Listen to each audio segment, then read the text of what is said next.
AITA for refusing to help my mom after she ruined my college acceptance out of jealousy?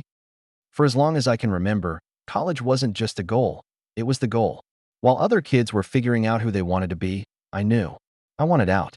Out of my small town, out of the walls of my cramped house, out of the constant tension that hung in the air whenever my mom walked into a room. She always said she wanted the best for me. She'd brag to her friends about my grades, tell neighbors I was going places. But behind closed doors, it felt different. When I studied late, she complained about the light keeping her up. When I stayed after school for extracurriculars, she accused me of thinking I was better than the rest of the family. Still, I worked hard. I poured everything into my classes, my essays, my applications. The night I got the acceptance letter from my dream university, I cried so hard my hands shook. It wasn't just a school. It was freedom. It was the future I'd been clawing toward my whole life that I wanted to celebrate with her. I thought, maybe, just maybe, she'd be proud, even if she didn't always show it.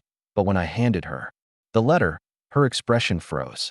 No smile, no hug, just silence. Finally, she said, "So you think you're too good for us now?" Her words cut deeper than she'll ever know. I tried to laugh it off, to explain how hard I'd worked, how much it meant. But she didn't want to hear it. That night, instead of congratulations, I went to bed listening to her mutter about kids who forget where they come from. I didn't know it then, but that was the first crack. The warning sign, because what came next would destroy everything. I'd worked for AITA first. I thought her reaction was just shock. Maybe she needed time to process. I convinced myself she'd come around, that once the reality sank in, she'd beam with pride and start telling everyone how her kid got into one of the top schools in the country. But instead, things got worse. IT started small. She accidentally misplaced some of my important mail, letters from the financial aid office, orientation packets, housing forms. I'd find them days later shoved into a random drawer or under a pile of old magazines. When I asked her about it, she shrugged and said, "Oh, I thought it was junk mail." Then came the financial aid paperwork. I needed her information to complete it. Tax forms, signatures. Every time I asked, she put me off. "I'm busy right now. We'll do it later." Weeks slipped by. Deadlines loomed. When I reminded her, she snapped, "Stop nagging me. If you're so smart, figure it out yourself." One night, I overheard her on the phone with my aunt. Her voice was low, but I caught enough. "If she leaves, who's going to help me around here? Who's going to keep me company? She thinks she's too good for us, but let's see how far she gets without me." That was the first time it hit me. She wasn't just being difficult. She was sabotaging me. And then came the final blow. I got an email from the university, politely informing me that they hadn't received my final financial aid documents, and without them, my admission couldn't be confirmed. Panic surged through me.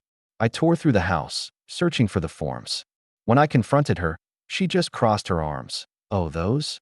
I threw them out. Too many papers cluttering up the place. I stared at her, my chest tight, my vision blurring. "You what?" She didn't even flinch. "You'll thank me one day. College isn't for everyone.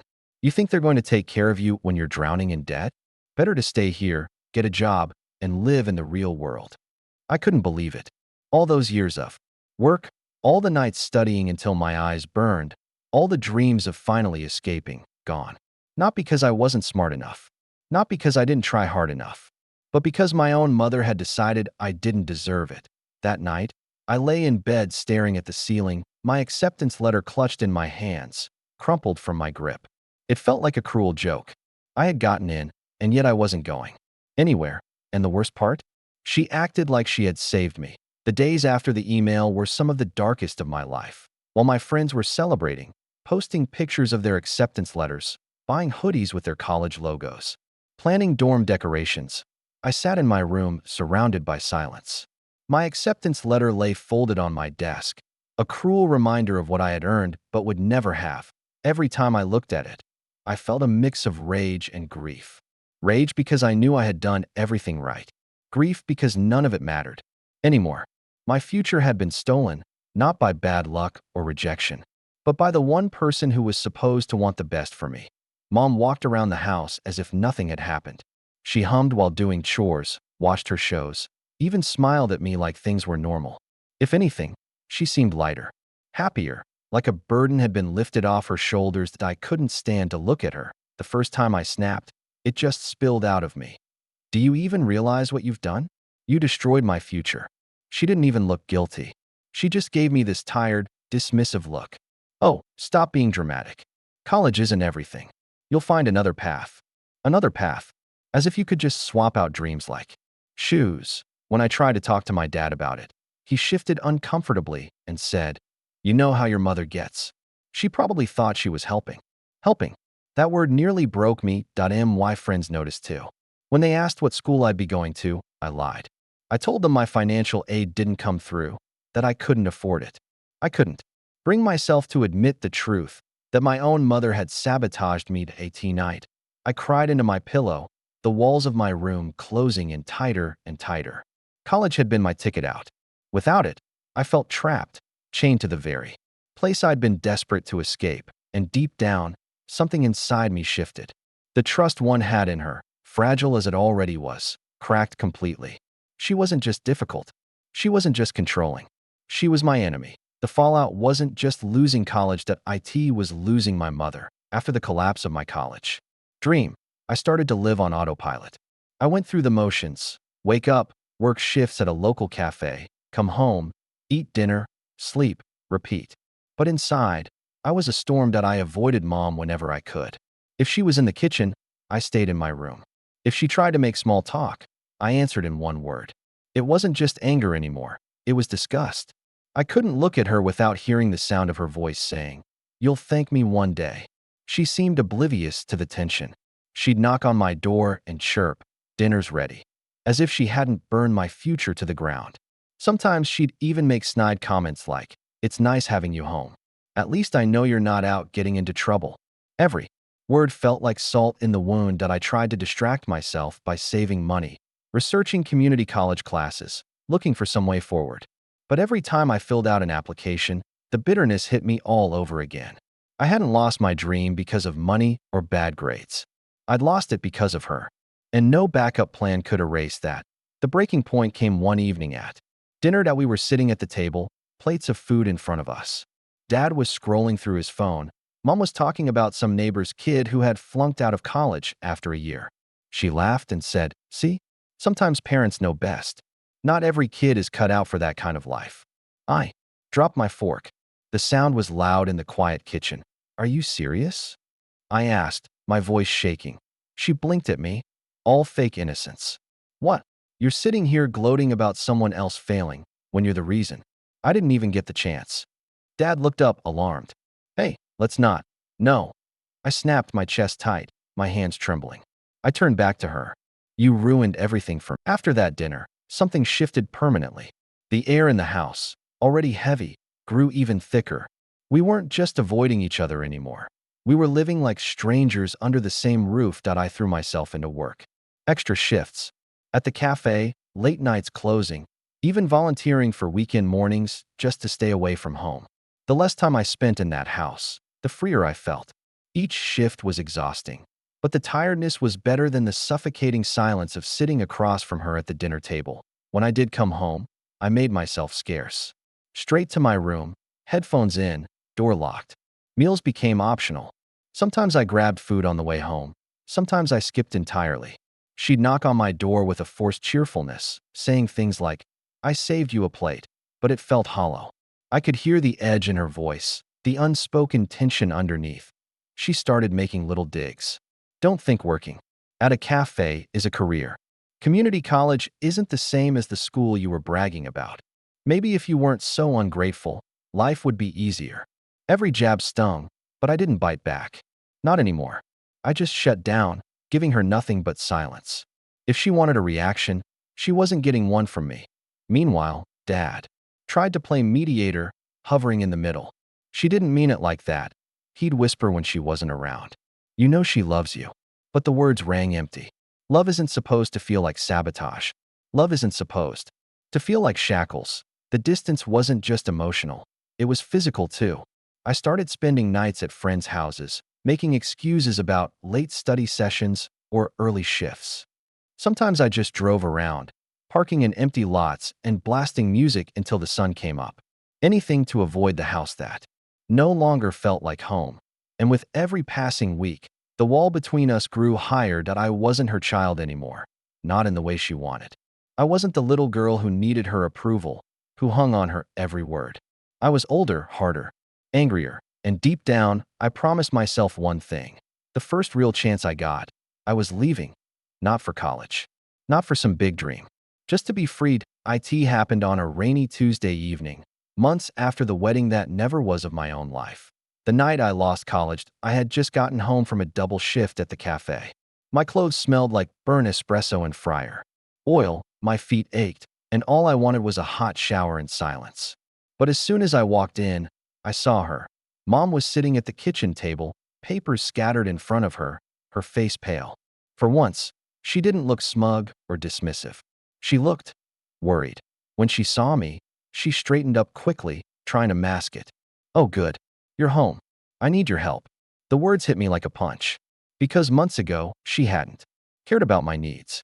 She hadn't cared about the mountain of effort I poured into my future. But now that she needed something, suddenly I was supposed to step up. "What is it?" I asked flatly, dropping my bag by the door. She slid the papers toward me. "Bills. Overdue notices. A letter about some mistake with her insurance paperwork." Her voice cracked just a little as she said, "I don't understand half of this. You're good with forms. Can you fix it?" I stared at her, my chest tightening. Flashbacks slammed into me. Her tossing my college forms into the trash, her saying, "You'll thank me one day." Her smugness when the acceptance letter meant nothing. Now she wanted me to fix her mess? I sat down slowly, staring at the stack of papers. My fingers brushed the edge of one envelope, and I thought about how easily she had stolen my future with the same casual carelessness. "I can't," I said finally, my voice quiet but firm. She blinked. "What do you mean you can't?" "Of course you can. Just fill them out for me. Explain what I need to do." I cut her off. "No, I can't help you. Not after what you did to me." Her face froze, the color draining. "You're still holding onto that?" she snapped. "Holding onto that?" My voice rose. "You destroyed my dream. You took away everything I worked for, and you want me to pretend it doesn't matter? You want me to just sit here and bail you out when you couldn't even be happy for me?" For the first time, I saw something crack in her eyes. Not guilt exactly, but fear. Maybe she realized I wasn't her obedient child anymore. "You're my daughter," she said, her voice trembling now. "Family helps each other." The irony of those words nearly made me laugh. Family helps each other. But where had that help been when I needed it? The silence after our fight was louder than any shouting match we'd ever had. For days, she didn't speak to me directly. No nagging about chores, no passive-aggressive jabs at my attitude. Just cold, suffocating silence. Meals were eaten in separate rooms. When I walked into the kitchen, she walked out. When I came home from work, she acted like she hadn't heard the door slammed at it first. I thought the silence was a blessing. No fights, no guilt trips. But quickly I realized it was worse than yelling. It was her way of rewriting the story, making herself the victim while painting me as the ungrateful child who had turned cruel. And then the phone call started that I overheard her talking to my aunt late at night. I don't know what's happened to her. She's not the same sweet girl anymore. She screams at me, disrespects me. After everything I sacrificed. Her voice cracked, as if she were the one wounded, the one abandoned by the next weekend. My cousin texted me out of the blue. "What's going on?" "Auntie says you've been awful to your mom. She's heartbroken." Heartbroken. That word made me want to throw my phone across the room. She wasn't heartbroken when she shredded my future. She wasn't heartbroken when she laughed about kids failing out of college. But now that I refused to play her game, suddenly she was the victim. It didn't stop there. At church, I noticed the way neighbors looked at me, sympathetic to her, suspicious of me. One woman even whispered, "Teenagers these days, no respect for parents." I wasn't even a teenager anymore, but the narrative stuck. Inside the house, things were no better. She started slamming cabinets louder, sighing dramatically whenever I passed by. She forgot to do my laundry, forgot to buy groceries. Forgot to tell me about family plans until they were over. It was petty, but effective. Each slight reminded me that I was no longer welcome. Not really. Dad, as usual, tried to smooth things over. "You know your mom," he said, sitting on the edge of my bed one night. She doesn't handle conflict well. Maybe just apologize? Make peace. Apologize. The word burned. Apologize for what? For wanting a future? For telling the truth? He had no answer. Just a tired shrug, the same resignation I'd seen in him for years. And that's when it hit me. This wasn't just about college anymore. This was about power. She wanted me small, dependent, desperate. And now that I wasn't, she was rewriting the story, turning everyone else against me to keep control. But the more she tried to break me down, the more determined I became. Because if there's one thing she taught me, it's this. I never wanted to end up like her. By the time weeks had turned into months, the house no longer felt like a home. It was a cage, and every slammed cabinet, every silent treatment, every whispered phone call was another reminder of the bars that I started planning my escape first. It was just a thought that came late at night when I couldn't sleep. What if I just left? What if I packed my bag, walked out the door, and never came back? But daydreams weren't enough. I knew if I didn't turn them into a plan, I'd be stuck here forever, rotting under her shadow. The first step was money. I picked up even more hours at the cafe, sometimes working doubles, sometimes closing and opening back to back. It was brutal, but every extra dollar went into a savings account she didn't know about. I lived off tips, stashing away my paychecks untouched. Next came allies. I confided in a couple of close friends, the ones who had seen the cracks in my life even when I tried to hide them. They didn't judge me. They didn't tell me I was being dramatic. They just nodded, hugged me, and said, "Whenever you're ready, we'll help." One of them even offered her couch if I needed somewhere to land. That I also started looking at community colleges and trade programs nearby. They weren't my dream university, but they were something, a step forward, a step away. I emailed advisors, asked about late applications, financial aid. For the first time since the disaster, I felt like the future wasn't completely dead, just delayed. Meanwhile, I learned to move quietly in the house. I kept my important papers in a locked drawer, my money hidden where she couldn't accidentally find it. I used headphones to block out her sighs and muttering. I became a ghost in my own home, invisible but calculating. Every time I added another $50 to my savings, I felt a spark of hope.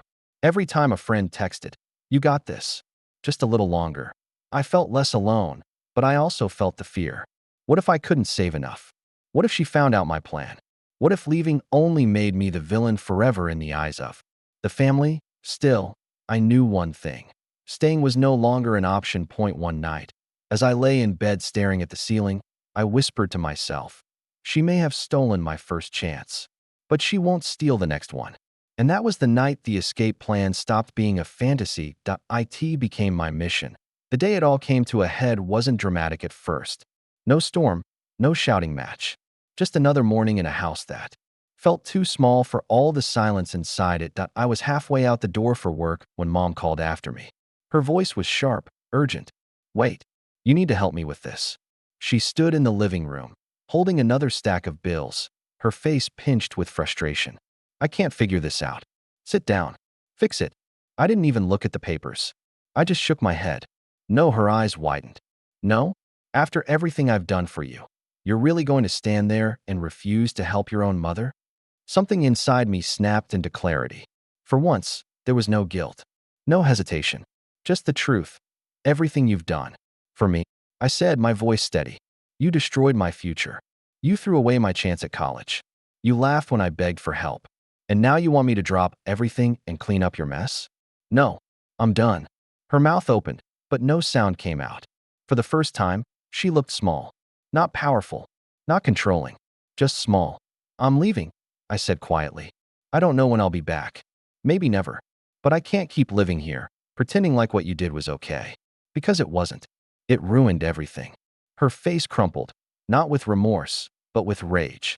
"You're ungrateful, selfish. You'll regret this." Maybe I would. But in that moment, walking out the door with my backpack on my shoulder and my savings account as my only safety net, I felt lighter than I had in years. That I wasn't her prisoner anymore, that I was free. And yet, as I settled into a friend's couch that night, staring at the ceiling of someone else's living room, the guilt crept in. The questions: was I really free or just running?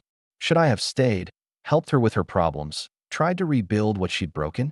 Or was I right to cut ties, to finally choose myself after she spent years tearing me down. So now I'm here, asking strangers on the internet what my own family refuses to admit. Am I the asshole for refusing to help my mom after she ruined my college acceptance out of jealousy?